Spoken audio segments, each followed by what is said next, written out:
My name is Callum Hayes.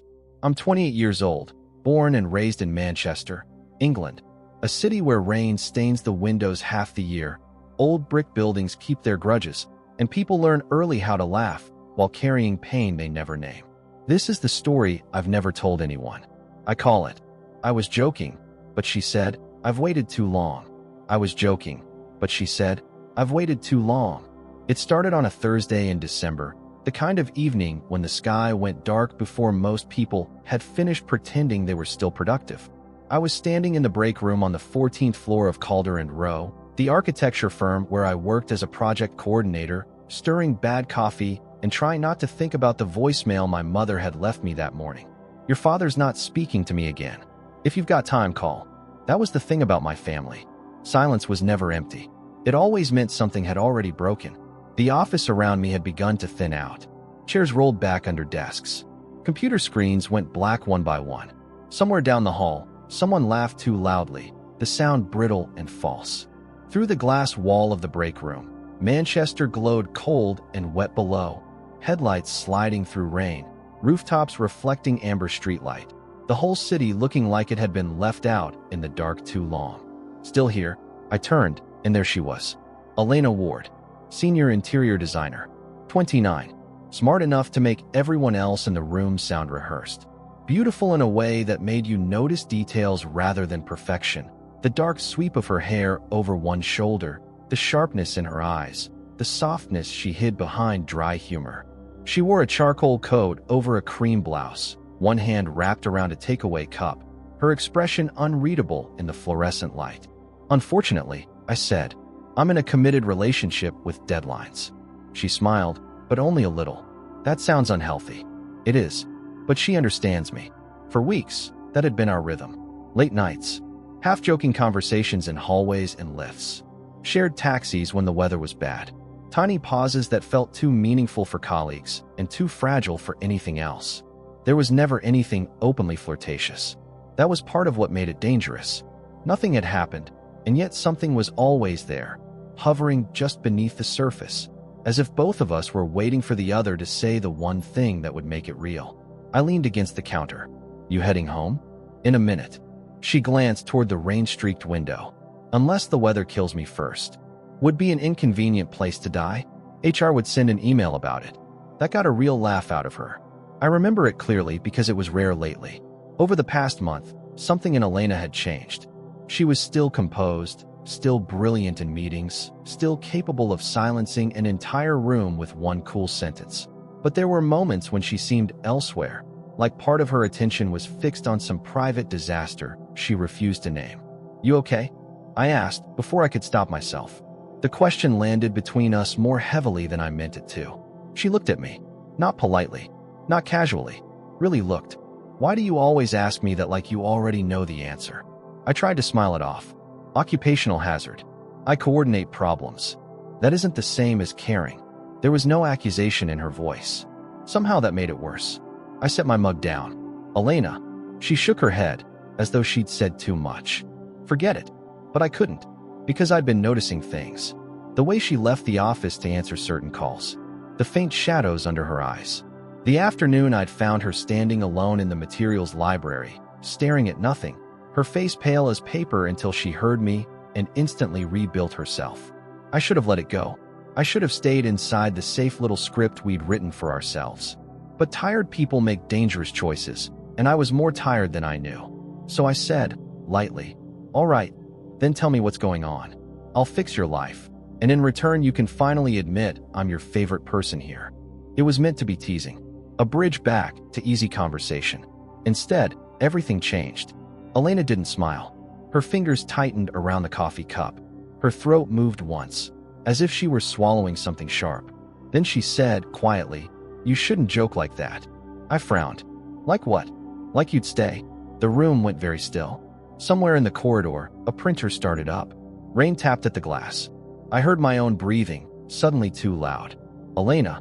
She looked away, then back at me, and there was something raw in her expression that I had never seen before. Something frightened, almost angry, but not at me. Or maybe exactly at me.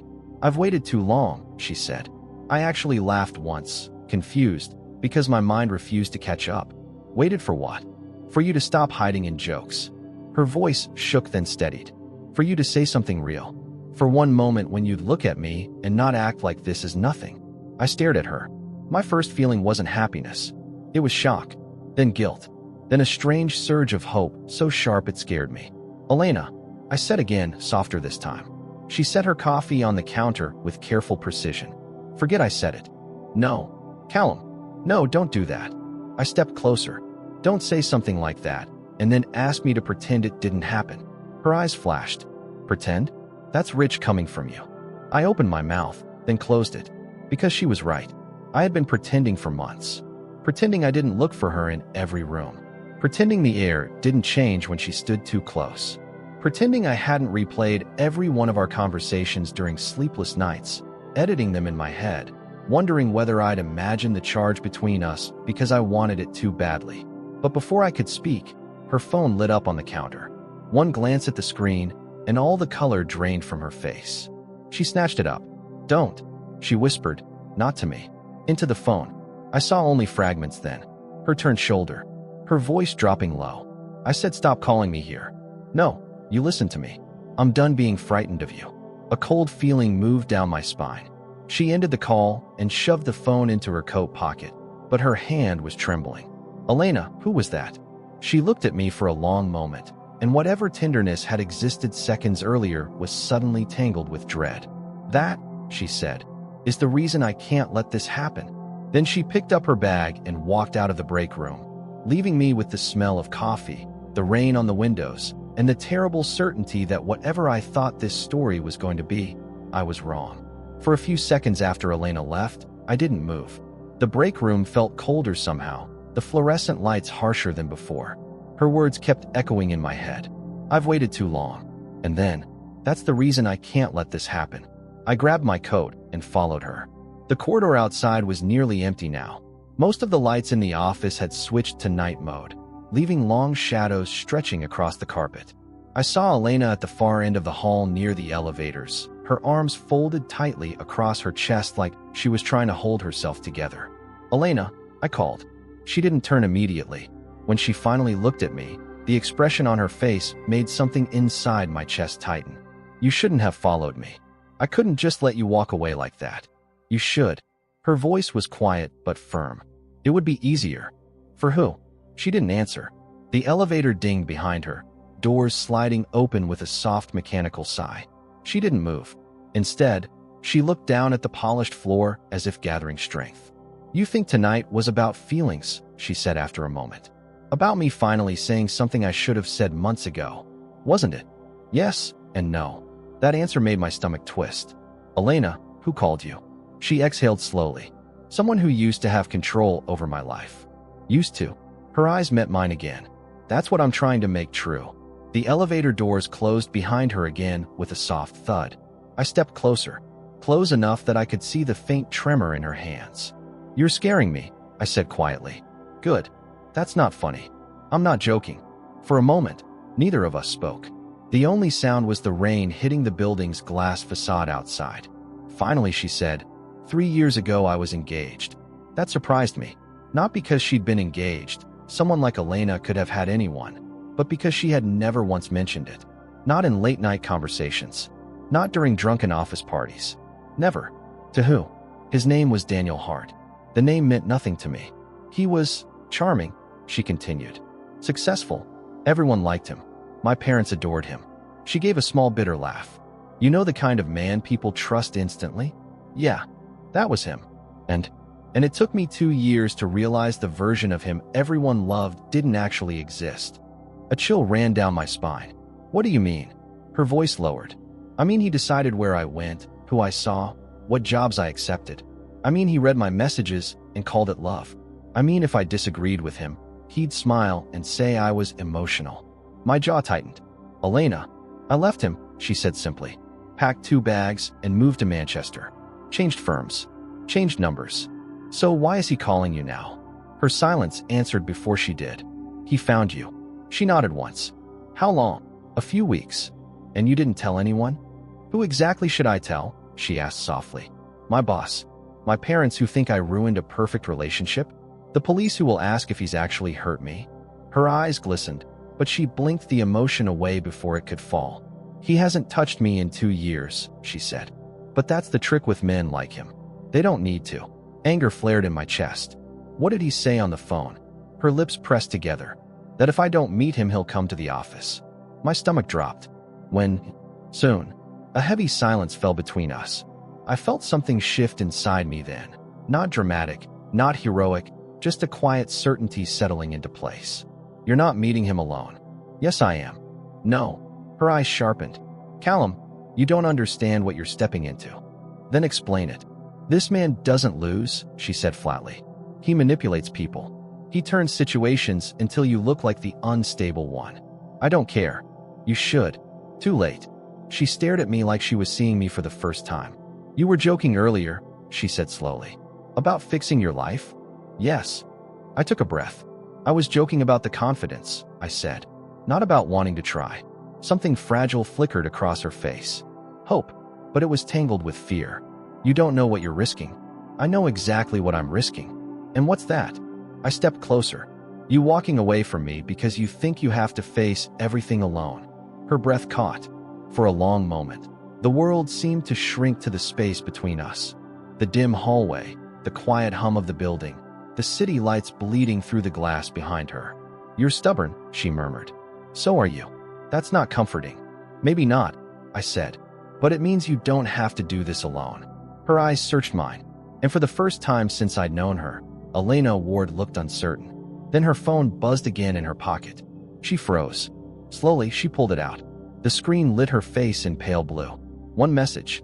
Just 5 words. She showed it to me. I'm already outside your building. The blood in my veins turned cold. Elena whispered, almost to herself. He's never been this impatient before. And suddenly the quiet office didn't feel safe anymore. For a moment, neither of us moved. The message glowed on Elena's phone screen like something alive. I'm already outside your building. The office suddenly felt too quiet, too exposed. Through the glass walls at the end of the corridor, the city lights shimmered in the rain like blurred stars. Elena, I said slowly, does he know you're still here? Her jaw tightened. Probably. How? He always knows, she whispered. That wasn't an answer, but the fear in her voice told me enough. We're not going down there, I said. I have to. No, you don't. He won't stop otherwise. Her voice carried the weight of someone who had tried resisting before. I stepped in front of her. Listen to me. Men like that don't want closure. They want control. And what do you suggest? She asked quietly. Take that control away. She frowned. How? By not playing his game. For a few seconds, she studied my face as if measuring whether I understood the gravity of what I was saying. Then she sighed and leaned against the wall. I used to think leaving him was the hardest thing I'd ever do, she said. Turns out staying gone is harder. Her phone buzzed again. Another message. Don't make me come up. A pulse of anger shot through me. Elena, I said softly, look at me. She did. You said earlier you waited too long. Her expression flickered with confusion. Yes. Then don't start running now. Rain hammered harder against the windows as if the city itself were holding its breath. For a moment she looked terrified. Then something changed. Not courage exactly, but exhaustion with fear. She typed a message slowly, her fingers steady now. I watched the screen as she pressed send. Don't come back here again. I'm done being afraid of you. She turned off the phone. Silence filled the hallway. Do you think that will stop him? I asked. No, she said honestly. Then why send it? She looked at me, and for the first time that night the tension in her shoulders eased. Because tonight wasn't about him. She stepped closer. Tonight was about finally telling the truth. My heart thudded in my chest. Elena, you asked what I was waiting for, she said softly. Her eyes locked onto mine. I was waiting for you to stop hiding behind jokes. The distance between us disappeared.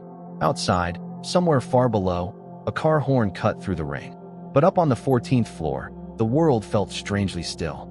I'm not joking anymore, I said. For a moment she just looked at me. Then she smiled, small, tired, but real. And later, long after that night, I realized something important. Fear doesn't disappear because the danger is gone. Fear disappears the moment you decide someone is worth being brave for. Sometimes love doesn't arrive like lightning. Sometimes it arrives quietly, right after the moment you finally stop pretending it was never there.